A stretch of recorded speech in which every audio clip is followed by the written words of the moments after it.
અમદાવાદની 7th D સ્કૂલમાં વિદ્યાર્થીની હત્યાની ઘટના બની એટલે શિક્ષણ ખાતાને 2016ની સ્કૂલ સેફ્ટી પોલિસી યાદ આવી ગઈ છે।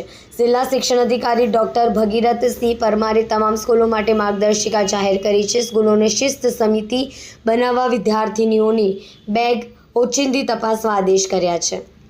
પોલિસી અનુસાર દરેક સ્કૂલે શિસ્ત સમિતિ બનાવવાની ફરજિયાત છે, જેમાં પ્રિન્સિપલ, ટીચર અને મોનિટર કે GSની નિમણૂક કરવાની રહેશે।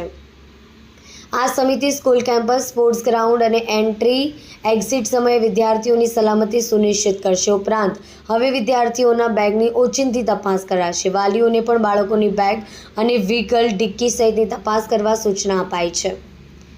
શિક્ષણ અધિકારીએ કહ્યું કે તમામ ટીચિંગ સ્ટાફની નૈતિક ફરજ છે કે તેઓ વિદ્યાર્થીઓને સલામત વાતાવરણ આપે તેમજ કોઈપણ ઘટના બને તો તરત જ તેનો રિપોર્ટ ફરજિયાત કચેરીને મોકલવો। અહીં કચેરીના સૂત્રો કહે છે કે અમદાવાદ જેવી ઘટના સુરતમાં ન બને તે માટે વિદ્યાર્થીઓ પર ખાસ નજર રાખવામાં આવે। સ્કૂલમાં તેમની બેગ જ નહીં પરંતુ વ્હીકલની પણ તપાસ કરાશે। દરમિયાન કોઈ પણ તીક્ષ્ણ હથિયાર મળશે તો વિદ્યાર્થીના વાલીને બોલાવી તેની હાજરીમાં કાઉન્સેલિંગ કરાશે। ત્યારબાદ પણ વિદ્યાર્થી ન સુધરે તો તેને સસ્પેન્ડ કે ડિસમિસ સુધીની કાર્યવાહી સ્કૂલોને કરવા મૌખિક સૂચના અપાઈ છે। શહેરની તમામ સ્કૂલોમાં પ્રિન્સિપલ, ટીચર અને મોનિટર કે GSની શિસ્ત સમિતિ બનાવવી પડશે। સમિતિના સભ્યોએ સ્કૂલના કેમ્પસ અને સ્પોર્ટ્સ ગ્રાઉન્ડમાં વિદ્યાર્થીઓની સલામતી સુનિશ્ચિત કરવાની રહેશે। વિદ્યાર્થીઓની બેગ અને વ્હીકલની ઓચિંતી તપાસ કરવી પડશે।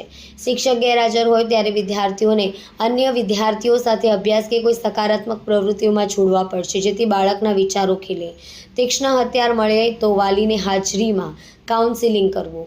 કાઉન્સેલિંગ પછી પણ ન સુધરે તો સસ્પેન્ડથી ડિસમિસ સુધીની કાર્યવાહી। કોઈપણ અસામાન્ય ઘટના થયા બાદ તરત જ સ્કૂલ કચેરીને રિપોર્ટ મોકલવો। વિદ્યાર્થીઓને સલામત અને અભ્યાસ કરવા યોગ્ય વાતાવરણ આપવું।